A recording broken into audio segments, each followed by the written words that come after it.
kenal dia juga enggak, tapi tahu ya, beda kenal sama tahu itu ya beda ya.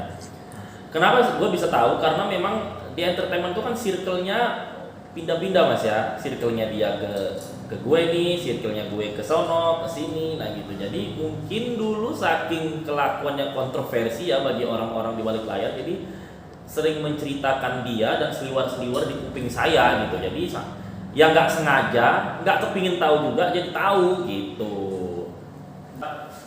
Seperti kayak dia kan syutingnya baru dulu masih figuran ya, orang masih 1,2 juta, terus syuting juga 6 bulan sekali, tapi punya BMW. Nah itu orang-orang wonder gitu. Saya sih nggak mau tahu, tapi orang-orang cerita, iya itu anak kok bisa ya mobilnya BMW, masih kredit sih, tapi dia dari mana kreditnya gitu. Jadi orang itu kayak curiga mungkin ke arah negatif gitu. Itu kayak itu 2016 deh gitu, gua dengar tuh. Nah, terus juga itu gue lagi, jadi gini, gue lagi meeting sama rekan gue, Danang itu sekarang udah almarhum. Nah pada saat gue meeting untuk proyek layar lebar kita, tiba-tiba ada kerusuhan di situ, heboh gitu. Oh, yang transgender sampai tidur di tanah, yang tante-tante sama laki-laki berambut panjang teriak-teriak. Jadi kita satu kafe itu memang ada apa nih. Nah disitulah pertama kali gue ngelihat si RB ini.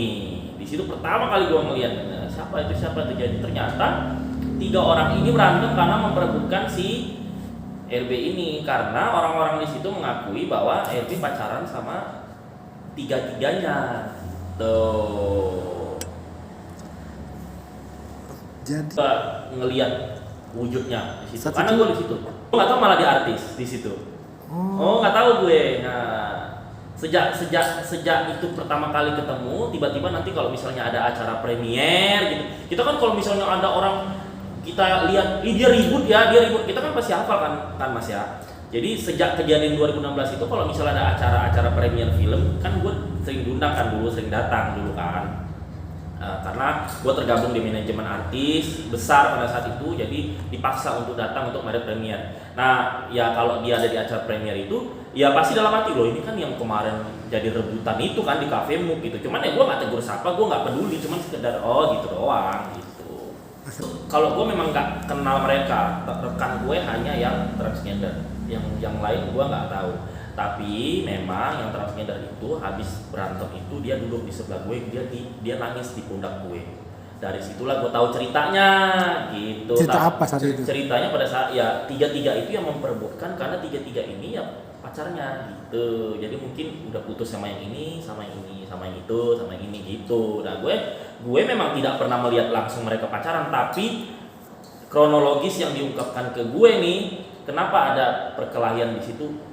Karena itulah, karena jelas-jelasan, karena rebut-rebutan dan juga ngasih duit dulu dari kronologis yang gue sering dengar. Mas Satria nggak tahu dia ngasih duit sebagai adik, sebagai teman, tapi pokoknya orang-orang itu bilang pacaran. Mas Satria tahu Temen gue itu pengusaha sama manajer artis. Kalau yang 2 lagi gue nggak kenal. Bukan. Setelah itu ada lagi berantem mereka. Oke, Mas Satria. Berantemnya depan saya dalam mobil. Via voice note. Mas Satria, saat teman Mas Simpel aja, kakak kenapa? Enggak, ya pokoknya masalah bahas si RB karena pacarnya ini saling jelas-jelasan, terus saling bongkar-bongkaran dulu masa kebersamaan antar si dengan yang lainnya seperti apa, kita terjadi perdebatan di situ gitu. Itu sekedar itu gitu. Saat itu Mas baru ya. Cuman gua nggak bisa nyebut karena nggak enak. Sorry ya kak. Soalnya teman dekat soalnya. Sampai sering chattingan di Instagram. Sebenarnya sih saya tidak pernah ngarang cerita atau memfitnah ya. Saya memberitahu apa yang saya tahu, dan saya tidak memberitahu apa yang tidak saya tahu gitu. Cuman saya sayang aja sama Lesti gitu. Dari awal tuh saya suka sama Lesti gitu. Kayaknya dia berjuang dari nol ya kan, mencapai karir sampai dia punya nama besar ya. Walaupun beberapa orang bilang Lesti aslinya sombong, tapi ya itu urusan pribadi dia dengan orang-orang yang disombongin dia, itulah. Tapi kalau saya melihat dari kacamata kamera ya saya suka sama dia gitu. Makanya Lesti nggak usah takut, ku tunggu janda. Bilang satu laki-laki pasti ada 1000 bintang. Gue juga mau lo sama Lesti lo ya kan, walaupun janda lo, baik lo orangnya lo. Gitu. Tapi gimana pada saat Itu saya shock banget itu Mas, shock banget maksudnya gini loh. Lu RB derajat lu diangkat karena karirnya Lesti. Sebelumnya orang nggak tahu lu siapa, tiba-tiba lu sekarang berhasil menjadi ya rate-nya artis kelas C Indonesia lah ya sekarang dia itu ya.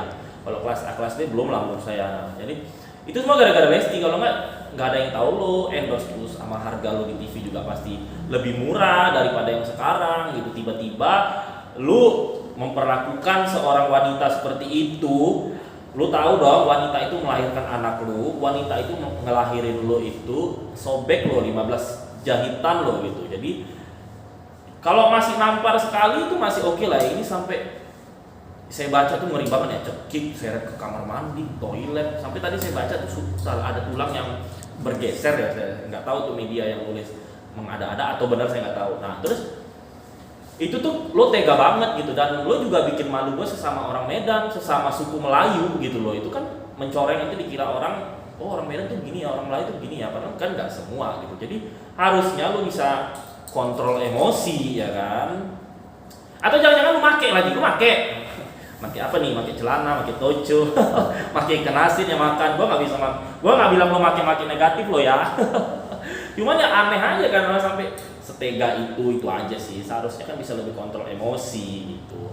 Seharusnya kalau udah dikasih wanita seperti Dedek Les janganlah selingkuhin ya kan. Soalnya dia kan gimana pun mengangkat derajat keluarga lu dan lu juga gitu loh. Jadi kalau gua di posisi abangnya si Les apa enggak langsung lah pasti saya hajar dengan cara apapun ya kan.